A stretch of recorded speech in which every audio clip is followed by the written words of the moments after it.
From the 1011 Now streaming studio, this is The Night Beat. Sponsored by Pella Windows and Doors of Lincoln. Good evening, I'm Jessica Blum with your headlines for Thursday, December 11th. First, items stolen from a local cemetery, just how much they're worth. A place for loved ones to rest is now in the middle of a criminal investigation after Wyuka Cemetery staff learned thousands of dollars in bronze items were stolen from grave sites. LPD is investigating after the Wyuka Cemetery president says that someone has been stealing from their grounds, including a bust of a former Nebraska governor. Wednesday morning, Joshua Vossler and funeral home staff found nearly 30 bronze vases had been removed from a columbarium, causing $8,700 in damage. Then today, Vossler found the crime didn't stop at just the vases. 3 large bronze plaques and a bust of former Nebraska Governor Albinus Nance were gone. That all adding up to $90,000. Vossler says it's something that not only impacts families, but the community.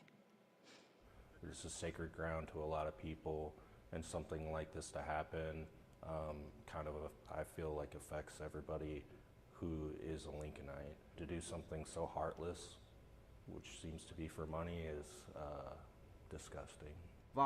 Vossler says vandalism can be a challenge, and this theft marks the biggest in his 7-year tenure. They are working to contact the families as well. In other news, here in the capital city, the Lincoln Emergency Communications Center is officially fully staffed for the first time in 20 years.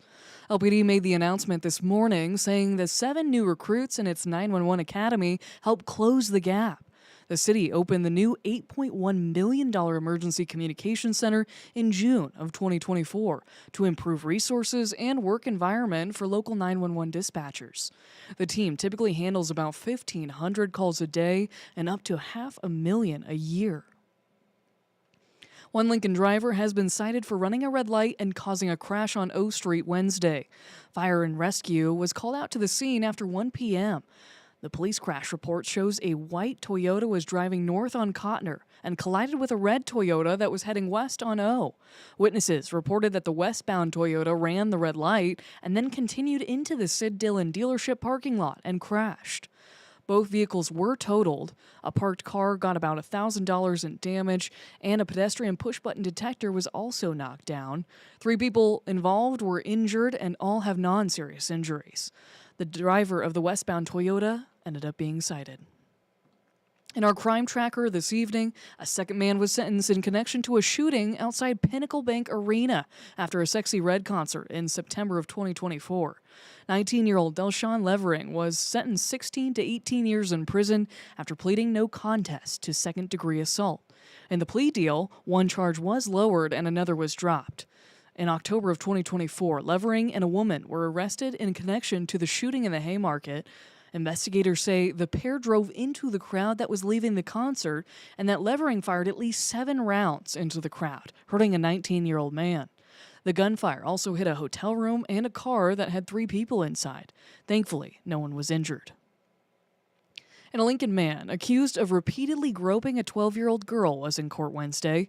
43-year-old Marcos Rivera was charged with third-degree sexual assault of a child and intentional child abuse resulting in no injury. This comes after a woman reported Rivera to police back in October of 2024. She told police that he often went into her child's bedroom in the middle of the night. The woman said she then put cameras inside her daughter's room, but Rivera moved them.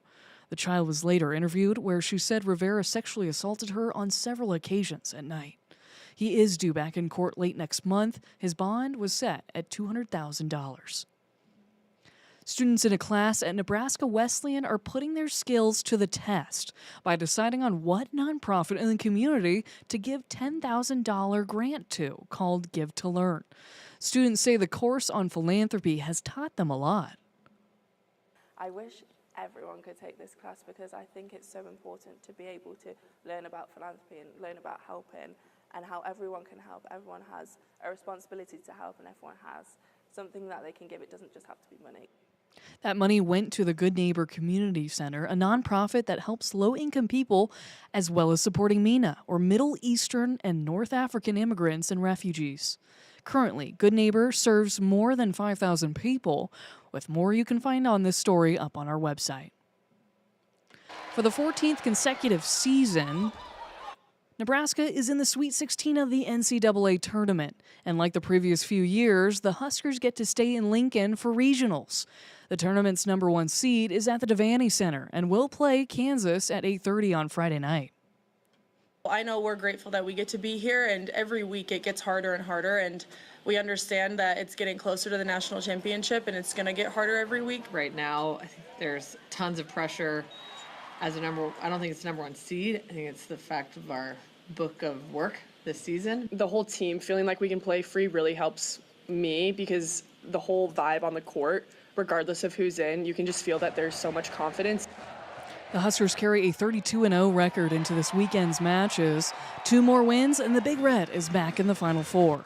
Joining NU in the regional are Kansas, Texas A&M, and Louisville. The Texas A&M and Louisville game is the first match. Then it's the Huskers and the Jayhawks. Both games will be televised on ESPN2.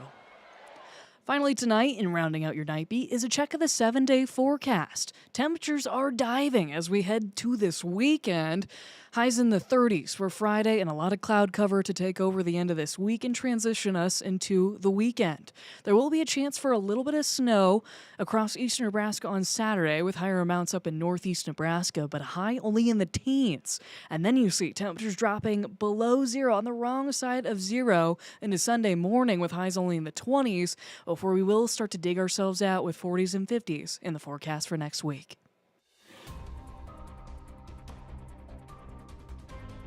You've been listening to The Night Beat, sponsored by Pella Windows and Doors of Lincoln.